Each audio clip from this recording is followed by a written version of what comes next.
Bonjour à tous, bienvenue dans ce live Instagram du Salon du Livre de Montréal. Je m'appelle Olivier Courtois, je suis liseur public, j'ai la chance d'animer encore une fois à livre ouvert avec vous. Ce soir, Kamala Macrel qu'on va recevoir ici même dans le live Instagram du Salon du Livre de Montréal. Évidemment, ça fait écho à tout notre projet Lis-moi Montréal qui consiste à différentes initiatives pour découvrir la lecture, découvrir des auteurs d'ici et aussi trouver des lectures inspirantes. Hein. Si on sait pas trop qu'est-ce qu'on a envie de lire, on peut écouter ce live directement pour vous donner le goût. C'est des rendez-vous donc tous les lundis à 20h. Ce soir, on est donc à livre ouvert avec Kamala Macrel, artiste pluridisciplinaire, poète, autrice, traductrice travaillant entre autres dans le milieu de l'éducation, aussi en médiation culturelle, originaire de l'île Maurice. Et c'est exactement à cet endroit qu'on va rejoindre Kamala Macrel, qu'on va déjà... Maurice, c'est le matin, il est 5h du matin. Pour nous, il est 20h à Montréal, mais Kamala va nous rejoindre donc au lever du soleil.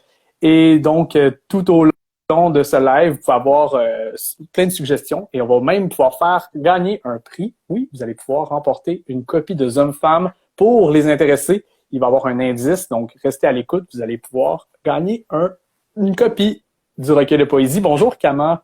Allô, bonjour. Ça va Bonjour bien? Olivier. Oui, ça va très bien, merci.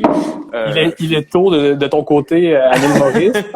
En effet, il est 5 heures du matin. Le soleil ne s'est pas encore levé. Pas encore. Mais franchement, merci pour l'accueil. C'est un honneur de pouvoir faire le premier à livre ouvert à l'international. Ben oui, à l'international, exactement. C'est notre premier. Ça, d'habitude, c'est comme à travers un quartier. Là. Moi, je suis dans Hochelaga, puis il y a des gens de Rosemont, de Villeray, de Parc Extension, un quartier que tu connais assez bien. Mais Oui, là, tout à en fait. direct de l'île Maurice. Kama, t'es arrivé à Montréal en 2012, si je ne me trompe. Mhm. Euh, T'es originaire de l'île Maurice, tu t'impliques beaucoup dans ton quartier maintenant, dans Parc Extension. C'est un quartier qui t'a accueilli à bras ouverts ou tu as un peu navigué à travers Montréal pour trouver ton repère en arrivant ici? En fait, c'est intéressant parce que moi, quand j'ai quitté l'île Maurice, en fait, à l'âge de 18-19 ans, je suis parti en Inde. D'abord, j'avais une bourse d'études pour faire mes études en Inde. Donc, ce qui fait que j'ai vécu 5 ans en Inde avant d'arriver au Canada. Et j'étais dans l'Ontario pendant 3 ans, puis je suis arrivé à Montréal. Donc, il y a quand même cette relation. Il y avait quand même cette espèce de petite. Bon, c'est vrai, j'ai emménagé à Parkex parce que le loyer ne coûtait pas cher. Et Mhm. je venais tout juste d'arriver, j'avais même pas un emploi, je savais pas ce que j'allais faire à Montréal, c'est sûr, mais il y avait quand même cette partie, je pense, cette partie de moi qui avait vécu en Inde pendant 5 ans, ensuite qui est arrivé au Canada et quelque part a trouvé une communauté sud-asiatique dans Parc Extension. Et je pense qu'il y avait quand même tu sais, il y avait des moments, je me rappelle le premier été à Montréal où je m'asseyais sur les marches derrière mon appartement et il y a des moments où je fermais les yeux et tu sais, il y avait des enfants qui jouaient dans la ruelle, qui parlaient sans dedans hindi, en punjabi, etc. Et ouais, j'avais des moments où je fermais les yeux tu sais, et ça sentait les épices. Je me sentais complètement transporté en Inde, en fait dans ce sens-là. Donc, je pense qu'il y avait, au niveau affectif, il y avait quelque chose qui m'avait attiré. Mais c'est vrai que maintenant, je vis dans Parkex depuis, je suis très impliqué parce que je pense que, bon, quelque part, il y a Parc Extension. Ensuite, il y a le reste de Montréal. Bon, je pense qu'on peut dire ça pour plusieurs quartiers, c'est sûr. Mais je pense qu'il y a quelque chose de très particulier par rapport à la structure de Parc Extension, dans le sens qu'il y a la ville de Mont-Royal de l'autre côté, qui est Mhm. séparée par une barrière, c'est une barrière physique qui est encore là, qui est un des quartiers les plus riches de Montréal. Ensuite, t'as le chemin de fer qui sépare Parc-Ex et les deux viaducs. Donc, c'est fait que c'est quand même une espèce d'espace séparé qui est quand même très habité par des personnes racisées, par des personnes issues de l'immigration. Je pense que pour beaucoup de personnes, c'est le premier quartier qui t'accueille en tant que personne immigrée qui arrive à Montréal. Donc, il y a quand même cette histoire de Parc-Ex. Mais aussi, je pense que c'est important de parler parce que Parc-Extension change beaucoup. Il y a énormément de personnes en fait en ce moment qui se font évicter, qui se font rénovicter. Le quartier commence vraiment à être gentrifié, donc je suis quand même un peu impliqué dans cette partie de la vie du quartier aussi, parce que c'est un quartier qui me tient à cœur et les résidents et les résidentes me tiennent à cœur aussi. Hmm. Donc, je profite de ce moment aussi pour parler de la réalité de Parkex dans ce sens-là, parce que ouais, c'est vrai que le quartier change beaucoup en ce moment. Hmm. Euh, Kama, euh, évidemment, moi, avec mon projet du liseur public, j'aime parler de la lecture, j'aime parler de l'importance des livres, ou du moins l'impact que ça peut avoir sur quelqu'un, ou des endroits où on aime lire. Et pour toi, tu as commencé à lire très tard dans ta vie. Mhm. T'es pas d'une famille qui avait nécessairement une bibliothèque incroyable, quoi que ce soit. Donc, c'est autour de l'âge de 17 ans que te demandé pour la première fois à tes parents, je crois, un livre, une série de livres. Et c'est Harry Potter.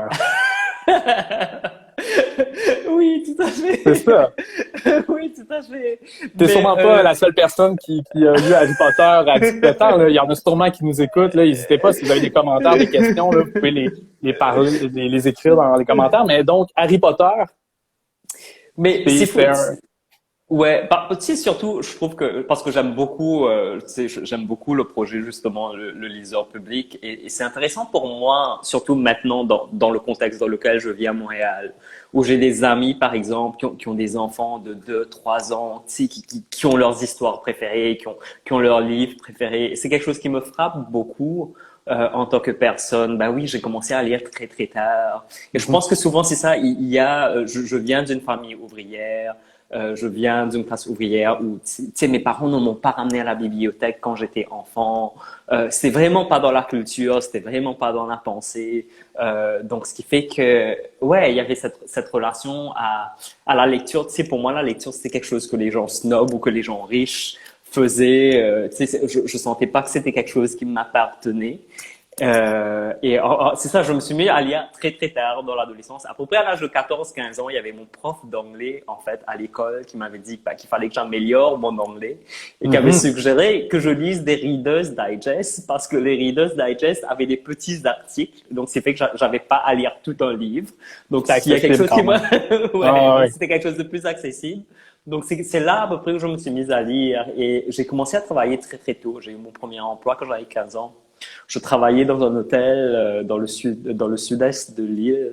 OK. Et il y avait un des clients à l'hôtel qui était un client allemand, qui était un jeune ado, qui était plus jeune que moi, donc je crois que j'avais 16, 17 ans à peu près, qui lui devait avoir 12, 13 ans, qui lisait Harry Potter. Et là, on a eu une conversation par rapport à ça. Et là, je pense que tout le côté magie, tout le côté Hmm. monde fantastique je me suis dit, pourquoi pas. Je pense qu'en même temps, j'avais probablement vu une émission à la télé où on en parlait, etc. Donc, j'avais entendu le nom Harry Potter. Et là, cette année, j'ai demandé à mes parents. Bon, à l'époque, il y avait que les 3 premiers qui étaient sortis. Mhm. Il n'y avait pas toute la collection, elle n'est pas encore, toute la collection n'était pas encore publiée. Il y avait que les 3 premiers, et là j'ai demandé à mes parents à l'âge de 17 ans pour la Noël de m'offrir la série des 3 Harry Potter. En anglais, Euh, dans la version en- originale en non, anglais, non, non, c'était en même pas. français, c'était en français, ouais, Français, OK. c'était en français. Ce qui fait que c'est marrant parce que là, dans la bibliothèque de mes parents, qui sont surtout les livres, mes livres d'école, etc. Donc, Ouais. j'ai encore, à l'île Maurice, j'ai encore les 3 premiers en français. Parce que le reste, je les ai lus en anglais parce que au fur et à mesure que les restes ont été publiés, ben, j'étais déjà en Inde, par exemple, quand le quatrième est sorti. Donc là, il m'a fallu Hmm. relire le tout en anglais pour comprendre comment est-ce que ça se passe en anglais. Mais les 3 premiers, je les ai lus en français. Et mes parents ont toujours ces copies ici. Les Mais Maurice, t'es pas ouais. la seule personne. Il y a Maïlou qui a dit qu'elle a découvert à 20 ans la série en 2001. Fait que t'es pas la seule personne à Mhm. avoir commencé si tard. Parce que moi, c'est ça, je me rappelle, il me semble, j'avais 11, 12 ans quand j'ai lu justement les 3 premiers. Je me suis arrêté après, j'ai pas continué, mais tu sais, ça a été marquant aussi pour moi, là. C'est Harry Potter, l'école des sorciers. Ah, tu sais. Ah, puis le film, en plus, qui apparaissait à travers tout ça. C'était comme un momentum, là, le momentum Harry Potter. Tu sais, j'ai un souvenir très particulier. OK? Il y avait un cyclone en fait, donc il y avait une tempête tropicale qu'on appelle un cyclone ici qui venait dans l'île, sur l'île à l'île Maurice. Et donc, souvent, ce qui se passe quand il y a des cyclones, en fait, c'est qu'il y a plus d'électricité, dépendamment des jours. Parfois, ça peut être plus d'électricité pendant une semaine.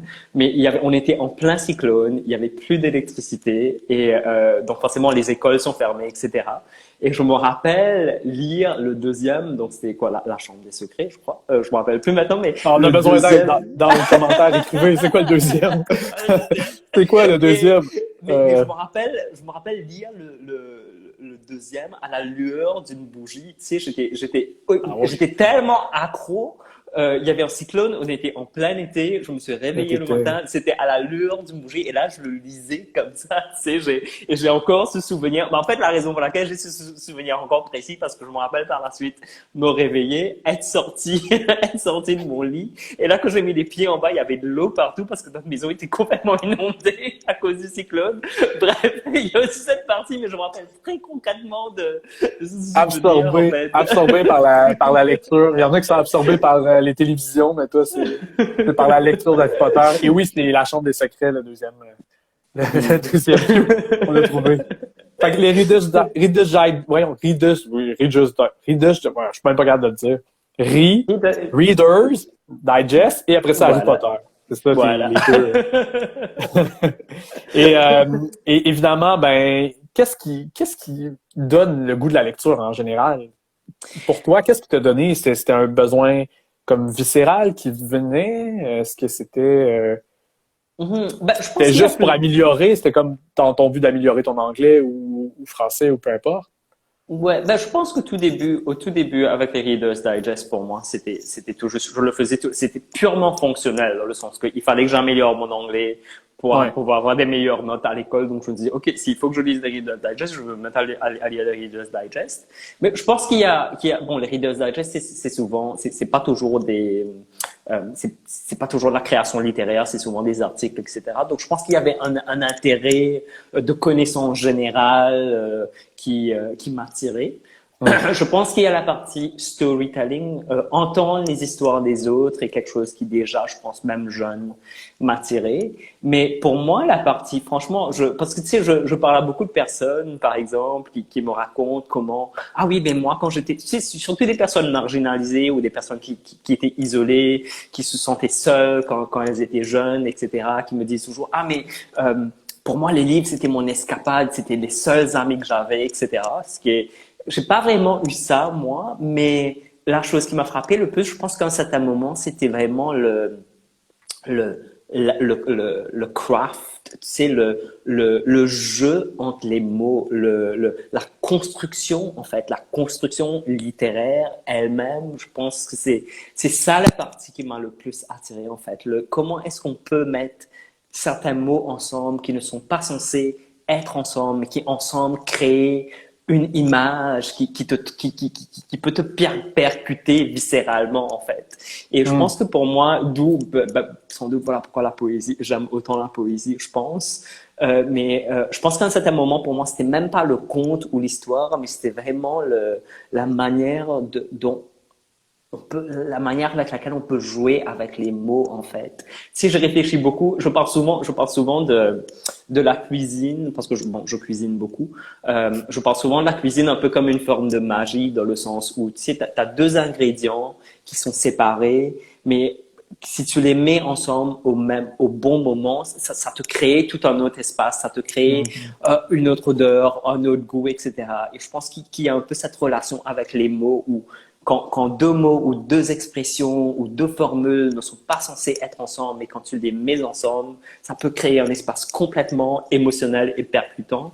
Je pense que pour moi, c'est ça qui me frappe le plus, qui m'attire le plus vers la lecture, en fait. Mm. Puis vers l'écriture, tu as une certaine soif en fait, un désir de partager les générations du passé, les générations à venir. Dans l'écriture, tu essaies de faire un hommage dans Homme-Femme, qu'on va avoir la chance on peut commencer déjà à rentrer dans Homme-Femme, justement parler du passé, parler du présent, du futur, de t'inscrire aussi. Pour toi, dans la création, il y a vraiment un besoin vital, une soif je dirais d'expression. Dans la performance aussi, tu es une artiste de performance. dans la poésie, ça se retrouve aussi. Donc, c'est important, c'est vraiment une façon de faire vivre le passé, mais aussi le futur dans tes écrits, entre autres. Ouais, tout à fait, tout à fait. Je pense que, et ça, c'est quelque chose qui m'est arrivé plus tard, je veux dire, assez même tard dans la vingtaine, je OK. dirais. Je pense que j'ai exploré avec différents modes d'écriture pendant toute ma vingtaine. J'avais un blog pendant une certaine période, je travaillais comme journaliste pendant une certaine période. Donc, il y a j'ai écrit plein de poésie, genre poésie d'ado, dégoulinante, de pathos, etc.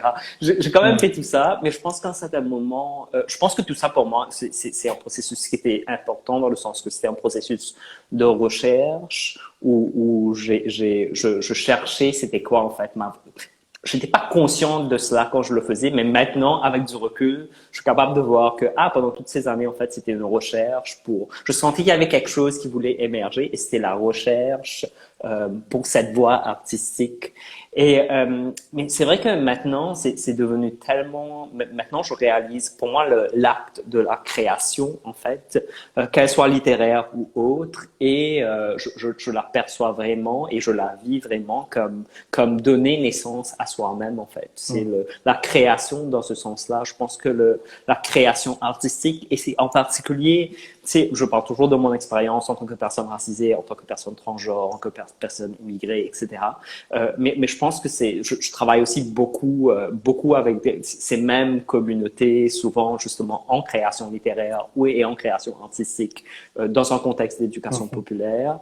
Et je pense que souvent, il y a cette partie de soi, en fait, qui historiquement a été invisibilisée, qui historiquement, je dis souvent que je pense que moi je cherchais quand j'étais enfant, même adulte en fait, je cherchais un peu les modèles de vie, qui me ressemblaient en fait, mais je les trouvais pas nécessairement.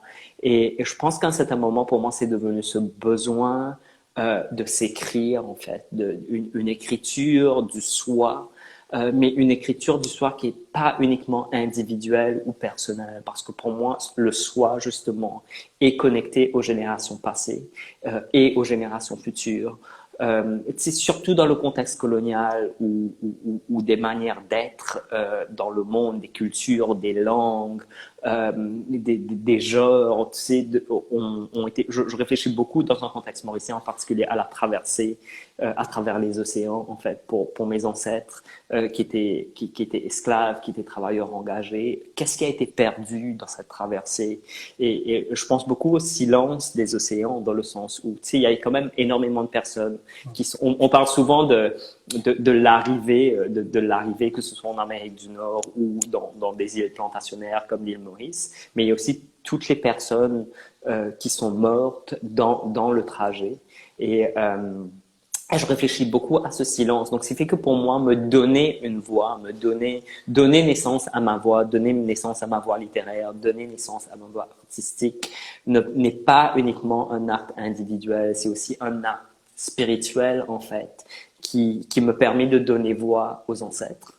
Dans ce sens-là, me permet de donner voix à une histoire qui continue de vivre en moi, mais en même temps, donner naissance à cette voix et aussi offrir quelque chose aux prochaines générations, en fait, parce que les prochaines générations sont à la recherche de ces histoires, un jour, je serai une ancêtre aussi, tout autant que je réfléchis. Donc, pour moi, c'est important d'avoir cette réflexion de qui est-ce que je serai comme ancêtre, en fait. Et ça guide aussi mon processus d'écriture et de création d'une manière générale. Hommes-Femmes a été publié, donc il y a eu une sortie cet automne. On a donc pu découvrir ta plume, parce qu'il y a la performance aussi, qui est reliée aussi à Hommes-Femmes. À travers Hommes-Femmes, on s'est divisé en sept morceaux? Huit morceaux? Huit morceaux poétiques. Je dirais même huit performances, parce que même dans l'écriture aussi, il y a du mouvement dans l'écriture, c'est intégré à l'intérieur de ça. On vit pas seulement une expérience de lecture, mais on la vit aussi à travers les mots. C'est en anglais, en créole, en français. Il y a un peu aussi, à travers tout ça, plusieurs mots qui s'intègrent à ça. Et évidemment, il y a le poème, le passage homme-femme, qui est un passage hyper important. Est-ce que tu veux nous parler de ce passage, le passage Oui, numéro 7 qui est homme-femme? tout à fait, tout à fait. Je vais tout juste pour en dire un peu plus d'abord, je vais tout juste repasser là-dessus. En fait, Ouais. c'est que au début, le manuscrit, je savais pas que j'écrivais un livre. Le manuscrit, je l'ai OK. écrit pour la scène. Et tu sais, pendant des années, j'avais fait beaucoup de spoken word. Et quand je fais du spoken word, c'est que moi avec un micro et c'est ma voix qui voyage à travers l'espace. Mais à un certain moment, il y a à peu près 3 4 ans, j'avais développé cette obsession où je me disais, à quoi ressemblerait la poésie si la poésie pouvait bouger sur scène? C'est à quoi ressemblerait une poésie qui bouge à travers le corps et la danse et les rituels et prendre l'espace à travers le corps et l'avoir sur scène? Donc, Jeune Femme a été développé comme manuscrit dans ce contexte-là. Et ensuite, quand c'est devenu un livre, en fait, qui était plus tard dans le processus, je me suis posé un peu la même question. Donc, tu sais, quand tu parles de la manière dont tu sais, un peu ce que j'appelle Le mouvement.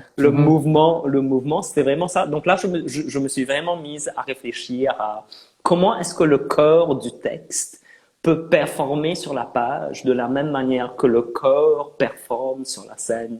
Donc il y a un peu donc c'est l'influence du placement de chaque vers, etc. Pour moi, oui, je voulais absolument ramener cette force performative sur la page. Et par rapport au passage de homme-femme, oh mon Dieu, il y a tellement de choses qui se passent. C'est un peu la partie c'est un peu là, qui culmine toute l'histoire dès le début parce que ça commence justement dans cette notion de biomythographie mythologique. Ça commence avec ça commence avec une prière déjà. Ça commence avec une ouverture spirituelle. Ensuite, il y a la naissance de l'enfant. Ensuite, il y a toute cette croissance. Et homme-femme, c'est un peu c'est un terme en créole qui veut dire homme-femme, mais comme un seul terme. Et mais donc, l'équivalence, si tu veux, serait personne transféminine ou personne transgenre. Et c'était très important pour moi que le titre aussi soit en créole, dans le sens que j'essaie vraiment de centrer une poétique, mais aussi une manière d'être et une épistémologie décoloniale dans cette œuvre. Et donc, homme-femme, c'est un terme, donc l'histoire qu'on apprend à travers la narratrice de hommes-femmes, mais qui est aussi mon histoire personnelle. C'est quand même un récit assez autobiographique. C'est un terme que ma mère m'avait offert, en fait, quand j'ai fait mon coming out à ma mère. Et c'est parce que pour ma mère, si je lui dis LGBTQ+, ou même maintenant, tu sais, dans nos conversations, ça ne fait aucun sens. C'est des termes occidentaux qui ne s'appliquent pas à un contexte mauricien. Et mais à un certain moment, c'est elle qui me dit, ah, tu veux dire homme-femme?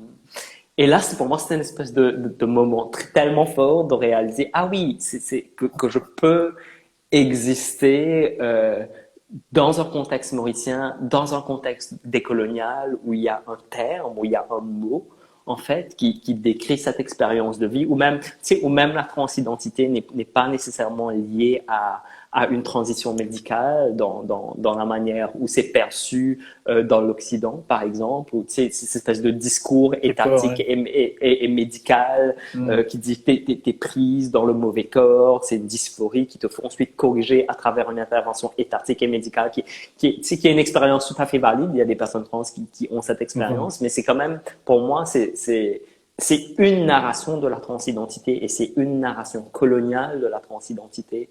Or, chez plusieurs peuples précoloniaux, y compris chez plusieurs peuples autochtones de l'île de la Tortue, du Canada, en fait, il y a d'autres manières d'être transgenre. Et donc, c'est ça que je voulais honorer. Et pour moi, un des passages forts dans Homme-Femme que je crée, en fait, c'est que à un certain moment, en fait, je crée une ancêtre trans qui s'appelle Kum Kum. On l'adore, on est en amour avec Kum Kum. Vraiment. Ouais, pour moi, ça, c'est un des passages très, très forts du livre qui me tient à cœur parce que et j'en parle souvent, par exemple, aux jeunes avec qui je travaille, etc. C'est que Mhm. souvent, on a cette notion, tu sais, moi, j'ai même pas connu mes grands-parents. Voilà pourquoi le livre est dédié à mes grands-mères, à mes deux Tes grands-mères. grands-mères, ouais. Et je les ai jamais connus, mais pour moi, c'est ma relation à la féminité et la transféminité, c'est la résilience féminine de mes grands-mères qui vivent encore en moi. Voilà pourquoi le livre Mhm. leur est dédié. Et, euh, et j'en parle souvent dans ce sens-là parce que souvent on a cette espèce de relation au passé où on a l'impression que le passé est fragmenté et brisé, mais je pense qu'il y a le pouvoir de l'imagination. Tu sais, je pense que l'imagination peut réactiver la mémoire qui vit en nous, la mémoire individuelle, la mémoire ancestrale, la mémoire collective, parce qu'elle vit encore en nous et je pense qu'elle a été transmise de manière spirituelle de génération en génération. Et je pense que l'imagination, c'est un des moyens à travers lesquels on peut activer, réactiver en fait ce passé. Donc voilà pourquoi Kum est est important pour moi comme Mhm. personnage, parce que c'était le moment du livre où j'ai pu créer cet ancêtre trans mauricienne dans ce contexte-là. Mhm. Est-ce que tu aimerais nous offrir un extrait de ce passage? Ou tu avais Avec préparé un plaisir. autre? Ouais, t'as ça sous la main? Non, avec plaisir. Ouais. Ouais. Ok. J'ai déjà parlé de Kum, donc pourquoi ne pas présenter Kum aux Oui, personnes qui ne exact. la connaissent pas? Alors, I dream of Kum with round shoulders, a blood-red bindi on her forehead, a glint of gold hanging over the edge of her pointed nose, raven curly hair, a tad too greasy, but that still bounces up and down the nape of her neck as she walks in the morning sun. Kum wears plain cotton kurtas that she haggles in the markets of Plainverde. And if she ever gets invited to a wedding, she adorns herself of her most prized garment, a brocaded red salwar camise that wraps her rotten body like the heavy skin of syrupy lychee. Kum eats rice, dal, and pickles during the week, and on weekends she treats herself to some dried salted fish cooked with onions, fresh thyme, and tomatoes, and bon tirougaille poisson salé bien mauricien. Kum has a radio set, and she listens to the news and avis de décès every morning, and Hindi songs every evening. Kum rubs coconut oil in her thick black hair every Friday. Kum has a job. She works in the tobacco factory in the capital city with all the poor women whose husbands had died in obscure wars nobody on the island really knows about. They fought in a faraway British war and never came back. On her lunch break, Kum does not step out with the other women to roll tobacco in small newspaper pieces that burn their darkened lips. Instead, she stays at her workstation and she sits silently and she prays to Goddess Durgama. She prays for a safe life. She prays for love. She prays for forgiveness. When it gets hot in the capital city, Kum takes out a wide embroidered handkerchief from her purse and wipes the purse of sweat from her forehead. Kum likes flower patterns. Kum loves embroidery. On Sundays, Kum polishes her floors again broscoco. She brings out her mattress, leans it in the sun against the mango tree and beats it with a stick. She winnows her rice and her lentils for the week. She makes fruit pickles that she dries on her roof, and at the end of the day, she massages her feet with a slick of warm coconut oil. Kum Kum has a lover? But does Kum Kum have a lover?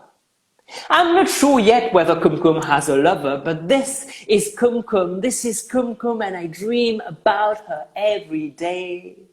She draws her life like a moving sculpture, a figure ever so ephemeral, becoming and unbecoming herself with every single one of my dreams.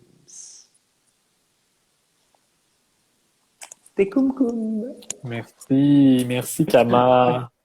Merci énormément de cet extrait de Hommes-Femmes. Dans la création, justement, quand tu te mets en état de jeu ou en état d'écriture, tu te mets dans un état, il y a quand même un moment de concentration, que ce soit le avant, le pendant, le après, tu t'installes aussi. Hein? Il y a quelque chose dans laquelle tu diriges, tu te mets dans un état. Puis justement, ce soir, je me suis fait une tisane qui s'appelle Danse des divinités. En pensant à toi, je me suis dit j'allais me mettre dans un état de préparation pour pouvoir être en communion, être en discussion avec toi. C'est à quoi ça ressemble un petit peu du moins peut-être tes façons de te concentrer, de te mettre dans un état justement tu fais de la méditation, c'est vers quoi tu te diriges en fait? Merci. Excuse-moi, je te laisse revenir aussi parmi nous. Il y a les gens justement qui disent merci. On veut rencontrer Kum Kum. Merci, c'est excellent. Donc, les gens apprécient avoir une rencontre avec Kum Kum. Je pense que, tu sais, comme je l'ai mentionné, pour moi, la création littéraire ou artistique est une pratique spirituelle avant tout. Dans ce sens-là. Et dans ce sens-là, oui, ça prend une certaine préparation dans le sens que je pense qu'il y a les rituels au quotidien, en fait, qui pour moi sont importants. Indépendamment, même si je suis en train de créer ou pas, il y a quand même des rituels quotidiens qui sont importants dans le sens que j'ai une pratique de méditation quotidienne, par exemple. J'ai certains rituels que je fais pendant la pleine lune, tous les mois. Et pour moi, ces rituels me permettent, en fait, avant tout de me connecter à mon intuition, en fait, et d'être présente, d'être présente dans ce qui peut émerger à n'importe quel moment. Et pour moi, donc, il y a cette pratique quasi quotidienne qui est importante. Ensuite, par rapport à quand j'en viens vraiment au moment de création, oui, il y a aussi une préparation pour moi qui se fait avant, pendant et après, dans le sens que souvent, déjà c'est par exemple la pratique de méditation au quotidien, c'est déjà le avant si tu veux, et le pendant et le après, maintenant que j'y pense. Mais et pour moi, ce que ça permet, c'est que la création, et souvent, surtout par rapport à l'écriture, on a tendance à réfléchir à l'écriture comme quelque chose de tellement individuel, de quelque chose qu'on fait seul. Et pour moi, je ne crée jamais seul, en fait. C'est que je crée avec les esprits qui me guident, je crée avec les ancêtres qui sont autour de moi.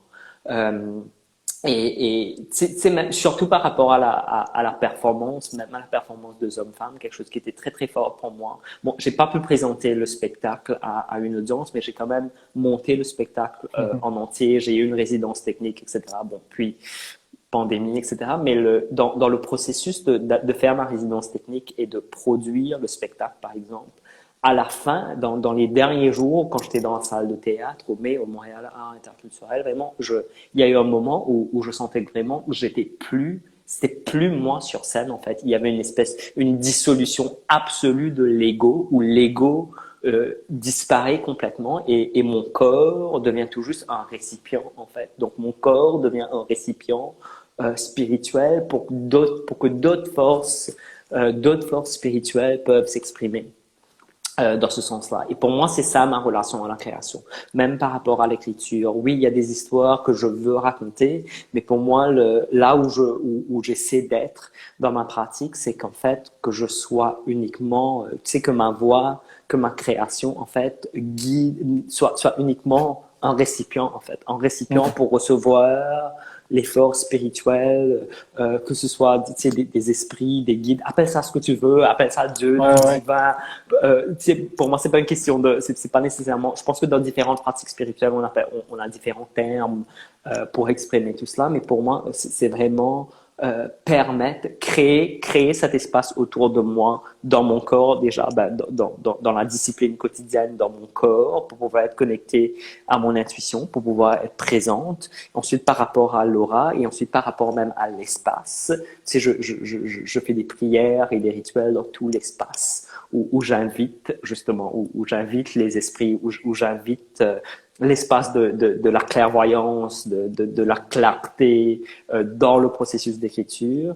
Tu sais, et pour moi, il y a aussi la partie où ce qui fait que je ne crée jamais seul. Je veux dire, même si physiquement, techniquement parlant, je suis la seule personne dans le studio ou à ma table à écrire, pour moi, c'est important de me rappeler en fait que je ne suis pas seul et que j'ai des guides qui peuvent me guider dans ce processus.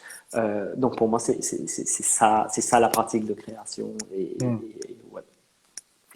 Étrangement, j'ai mis la main sur un livre qui vient tout juste de sortir, que tu n'as peut-être pas eu la chance de voir. C'est Mythe, précédé de Gloria, de Michal Bielinski, qui est aussi une performeuse, qui s'est présentée aux éditions du Passage. Ça vient tout juste de sortir. Et justement, Michal, elle se retrouve sur scène aussi dans certaines performances, un peu comme toi. Puis, on dirait que quand j'ai ouvert le livre pour la première fois, ben, j'ai retrouvé un peu les structures aussi des poèmes. J'ai retrouvé une page hyper intéressante qui va te faire écho. Regarde ce genre de page. Oh my God! Et si on va dans Homme-Femme, ben, justement, on a ces performances-là sur papier, justement, qui se retrouvent... je l'ai ici. Donc, on a les deux, il y a comme parce que quand j'ai mis ce livre-là sous la main, je me suis dit que je vais te l'offrir quand tu vas être de retour à Montréal. Mais c'est très beau. Puis justement, on parle d'odyssée incantatoire pour cœur de femme où l'oralité rencontre le rituel porté par les correspondances entre les spiritualités du monde à travers les âges. Donc, Mythe, précédé de Gloria de Michal Bielinski. J'ai envie de te l'offrir, peut-être quand on va avoir la chance de se voir en vrai. Je pourrais apporter ce bel ouvrage qui vient tout juste de paraître, donc les éditions du Passage. Il y a des livres aussi, tu as le rôle de traductrice également. T'aimes aller traduire des œuvres donc anglophones de femmes racisées, principalement canadiennes.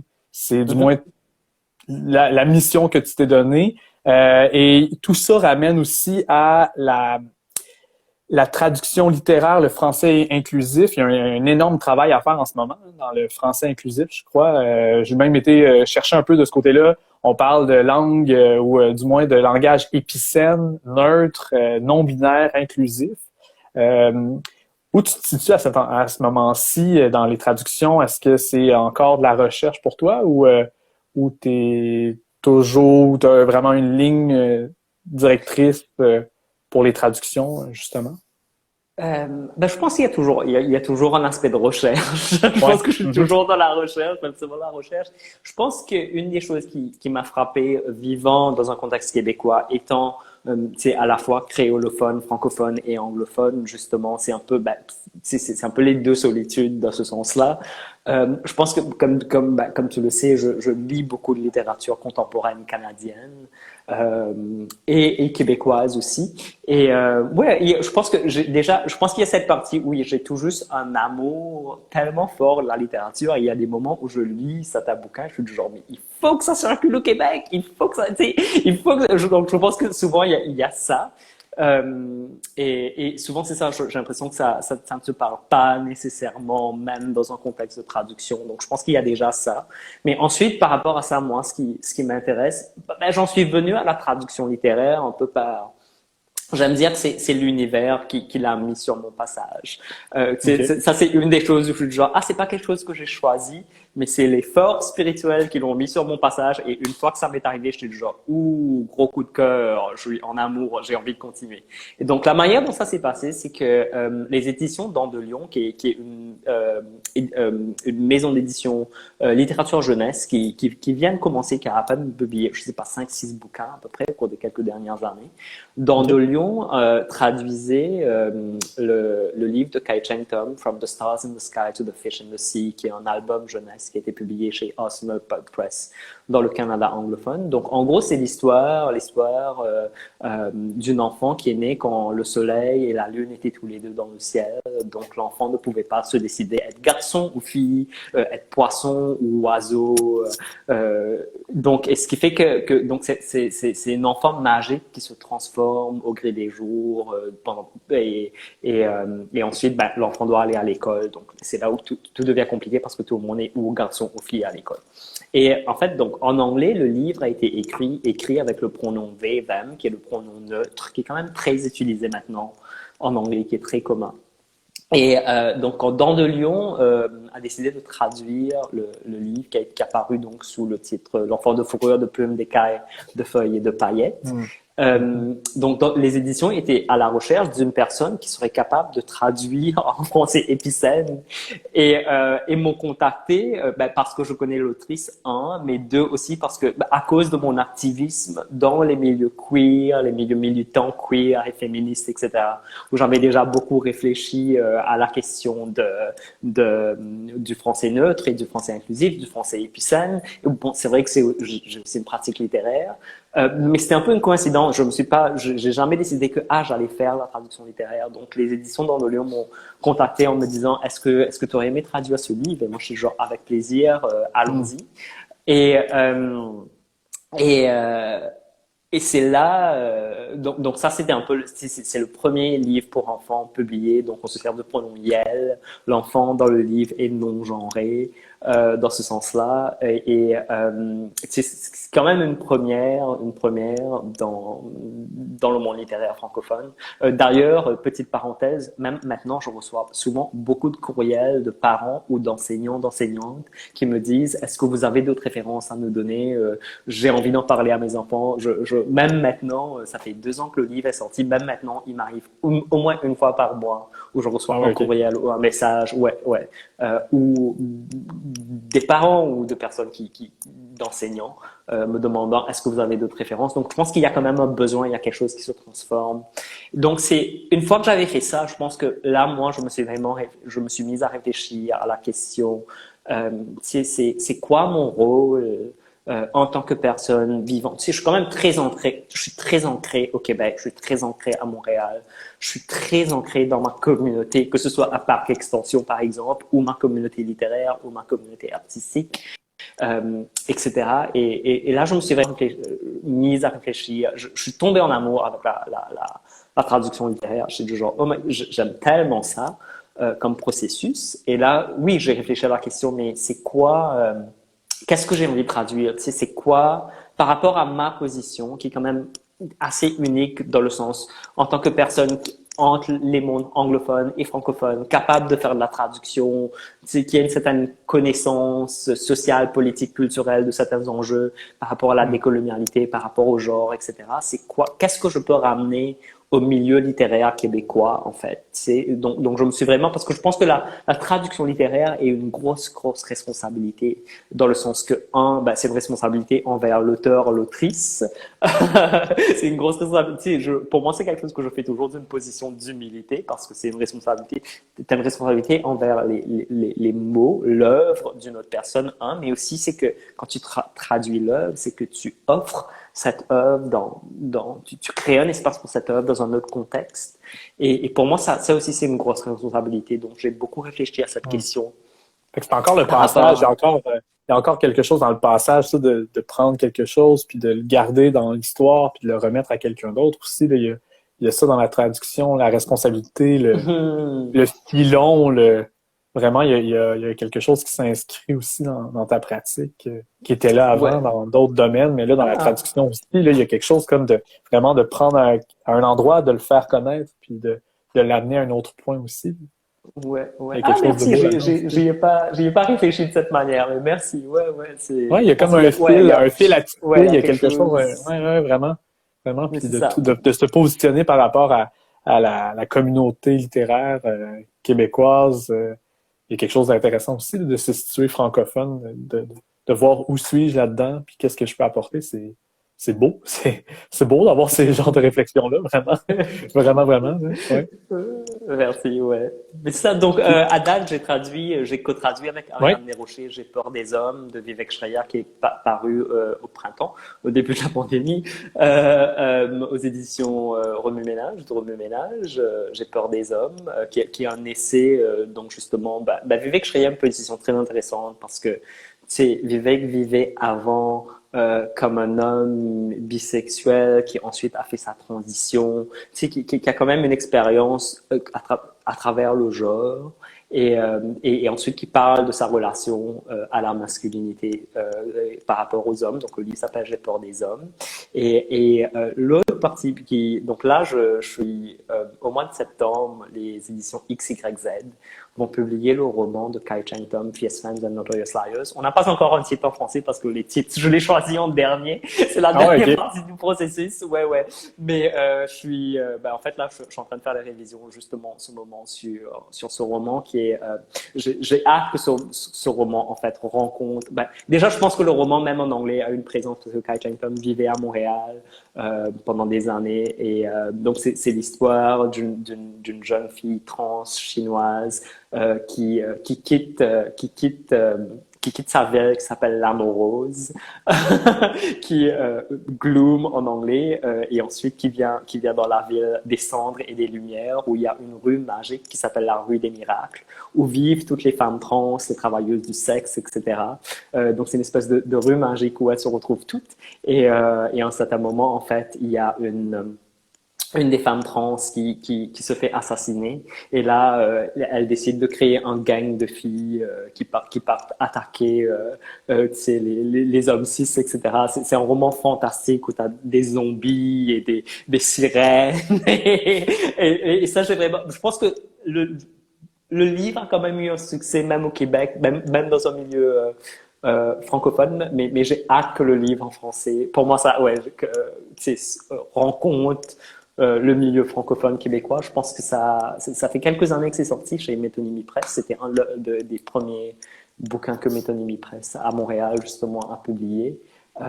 Mais j'ai hâte là et j'avoue que je suis, parce que là je viens de relire, je suis en train de faire la révision et je l'ai relu du début jusqu'à la fin en français. Et je suis du genre, il est bon ce roman, il est tellement bon. Donc j'ai hâte de voir comment est-ce qu'une voix comme celle-là va être accueillie dans le monde québécois littéraire francophone. On est déjà vers la fin de ce direct, ça va tellement vite, mais il y a des coups de cœur aussi que tu voulais partager, entre autres, Quand il fait triste, Bertha chante de Rodney Saint-Éloi. C'est un de tes coups de cœur récents. Récent, je viens tout Oui, juste. ok. Ouais, je l'ai avec moi, les Maurice, parce que je viens tout juste de le lire. Franchement, c'est un récit donc qui parle du deuil, donc du narrateur dont la mère qui meurt, mais à travers donc ce récit de deuil, ça devient aussi un récit autobiographique par rapport à c'est la trajectoire du narrateur quittant Haïti, venant à Montréal, etc. Mais je Sa l'ai mère lu, qui prend de celui-là. plus en plus de place là, dans sa vie, elle devient de plus en plus grande et immense depuis qu'elle est décédée. C'est tellement, c'est un processus de deuil tellement beau, tellement fort. C'est genre, je l'ai lu très, très, très. En fait, je l'ai pas totalement fini parce que je le lis très lentement. Tu sais, c'est genre chaque phrase, chaque mot. Déjà, c'est une poésie. Genre, je ne comprends pas comment est-ce on est capable. Tu sais, pour moi, c'est genre, c'est un jour, en tant qu'écrivaine, je suis capable d'être la moitié aussi bonne que cela quand j'écris. Tu sais, je me sentirais très, très, très, très accomplie. Mais aussi, ça vient chaque moment, chaque page, chaque phrase, il y a vraiment de percuter. C'est ou rempli de sagesse, ou rempli d'émotion. C'est d'une poésie, mais d'une Ah poésie oui, vraiment. incroyable. Est-ce que, Celui-là, comment tu me permets, est-ce que tu me permets que je lise un tout petit passage que j'adore? vas-y. Ouais. Ouais, C'est, vas-y. un passage, c'est nommer les oiseaux. Ça va être tout court, tout court. Tu fais le décompte des oiseaux d'après leur teinte. Tu aimes les tourterelles, les colibris.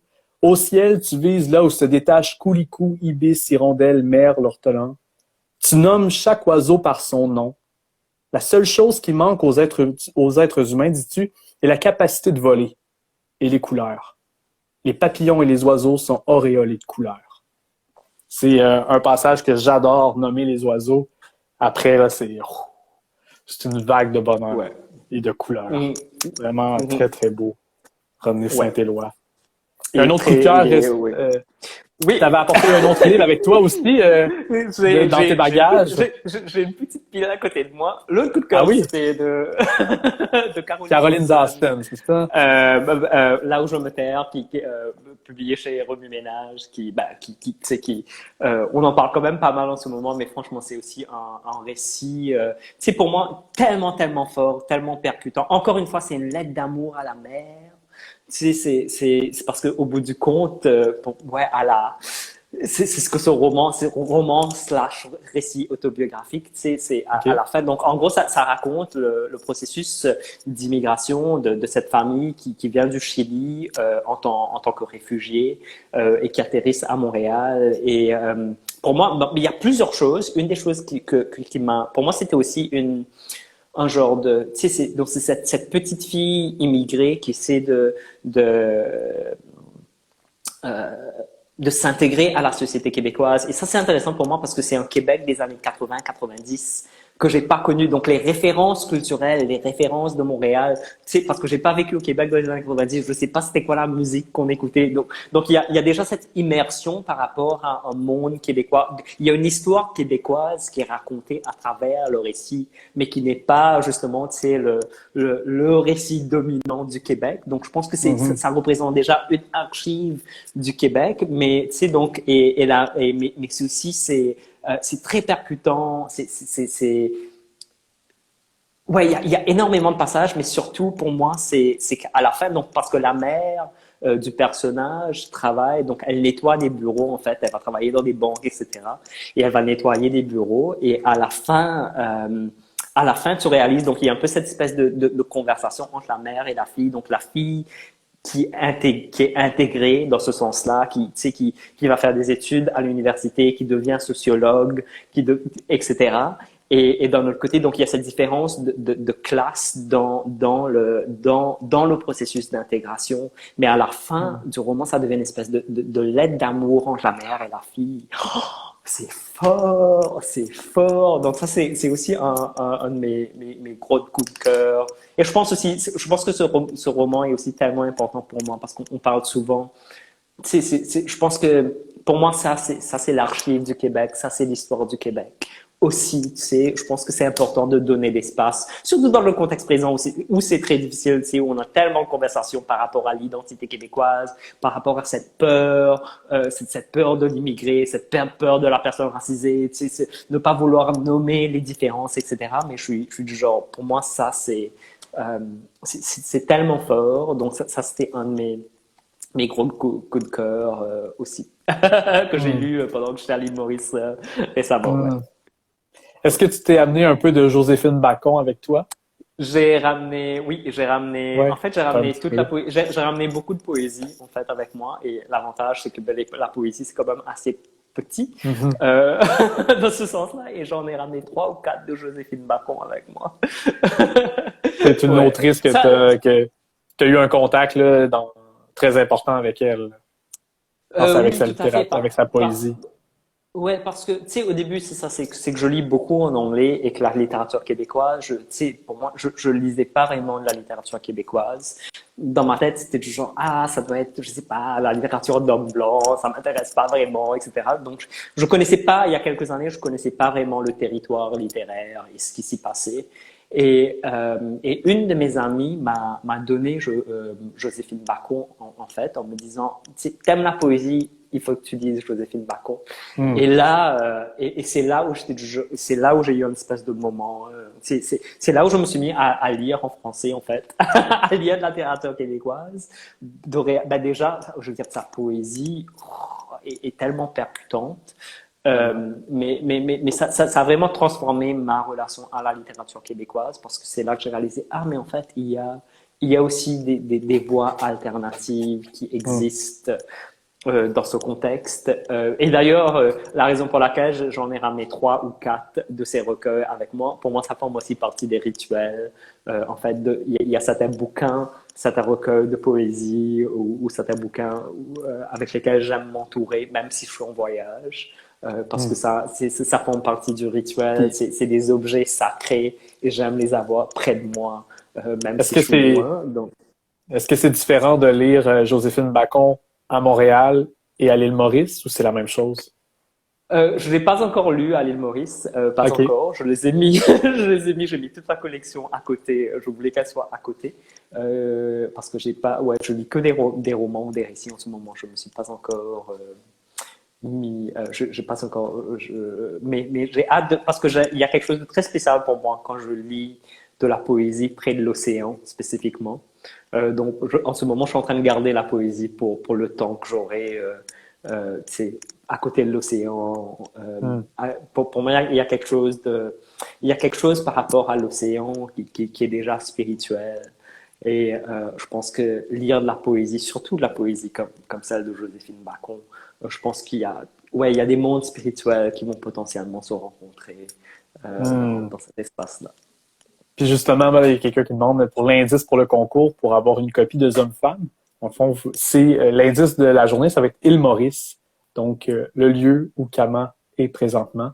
Donc, vous pouvez envoyer en message privé du Salon du Livre de Montréal pour avoir une copie. Vous avez jusqu'à midi demain pour écrire où se trouve Kama. Hmm. Et justement, ben, pour conclure, il nous reste quelques minutes. Des autrices, des auteurs de l'île Maurice, il y avait certains incontournables que tu voulais nous Oui. présenter. Ouais, ben je vais en mentionner 3. Donc, Shenaz Patel, Natasha Apana et Ananda Devi, qui étaient un peu les 3 autrices. La première fois que j'ai lu de la littérature mauricienne, en fait, j'avais lu Le Portrait Chamarel de Shenaz Patel et j'avais lu Le Voile de Draupadi de Ananda Devi. Et pour moi aussi, c'était un peu ça aussi dans le sens que souvent la littérature mauricienne en français, si c'était genre ça avait un peu parce que l'île Maurice ayant été colonisée par les Britanniques et par les Français, donc il y a cette espèce de perception de Paris comme le centre de la culture. Donc il y avait des moments où je lisais de la littérature mauricienne et j'avais l'impression que je lisais n'importe quel auteur parisien, par exemple. Tu sais. Et quand j'ai découvert, c'est Natasha Apana, Ananda Devi et Shenaz Patel pour la première fois. C'était la première fois où j'ai découvert euh, une littérature féminine mauricienne qui était ancrée dans la féminité mauricienne. Hmm. Bon, c'est vrai que dans le monde francophone, maintenant, surtout Natasha Apala et Ananda Devi sont très connues maintenant, mais je vous conseille ouais, c'est 2 autrices que j'aime beaucoup, beaucoup. Ananda Devi en particulier, je pense qu'elle a beaucoup influencé ma propre voix artistique. Dont c'est un de mes romans préférés de tout temps. Tout de Ananda Devi, en fait. Ouais, si vous voulez découvrir la Pagli. littérature mauricienne, je vous conseille Ananda Devi, Pagli. Euh, Natasha Pana hmm. récemment a publié un petit recueil qui s'appelle Petit éloge des fantômes, aussi qui est un petit Hmm. recueil, donc si vous aimez pas trop lire, vous en un roman, qui parle en fait des années 90, qui parle de hantise, qui est aussi quelque chose que j'explore dans mon propre travail par rapport Hmm. aux ancêtres et la manière dont on est hanté par les ancêtres. Donc, Petit éloge des fantômes qui parle un peu des années 90 à l'île Maurice. Magnifique petit recueil de contes. Ouais, mais je dirais tout de Ananda Devi, de Natasha Apana ou de Shenaz Patel. Je pense que je suis très très fier, tu sais, dans le sens où venant de l'île Maurice, qui est quand même une petite île où l'art et la culture et la lecture n'est pas valorisée d'une manière générale, et de voir en fait des perles d'autrices comme ça, qui sont sortis de cette île et qui ensuite écrivent la misère féminine de cette île dans toute sa complexité et avec tellement de poésie. Ça me rend Hmm. très, très fière d'être mauricienne. Hmm. Merci, Kama. Merci pour ce rendez-vous international tête à tête, un livre ouvert avec toi. Je suis vraiment très heureux d'avoir partagé ce moment avec toi. Puis c'était présenté dans le cadre de l'IMA Montréal, du Salon du Livre de Montréal. Je m'appelle Olivier Courtois, je suis liseur public. Merci aussi à toute l'équipe du Salon du Livre de Montréal qui est avec nous aussi ce soir. Puis évidemment, ça a été possible grâce au secrétariat à la jeunesse qui a rendu ce rendez-vous possible. Merci plein de gens qui t'écrit en commentaire. Merci Kama, merci pour cette rencontre lumineuse. Merci Kama. Merci de m'avoir accueilli. Merci Olivier. Je te souhaite une bonne journée, un bon début de journée et une bonne fin de journée Merci. à nous, à ceux qui nous écoutent. N'oubliez pas, il y a le concours, l'endroit où se trouve Kama pour gagner une copie de Hommes-Femmes en message privé. Vous pouvez remporter un recueil. Merci Kama, merci beaucoup. Bonne soirée. Bye, au revoir.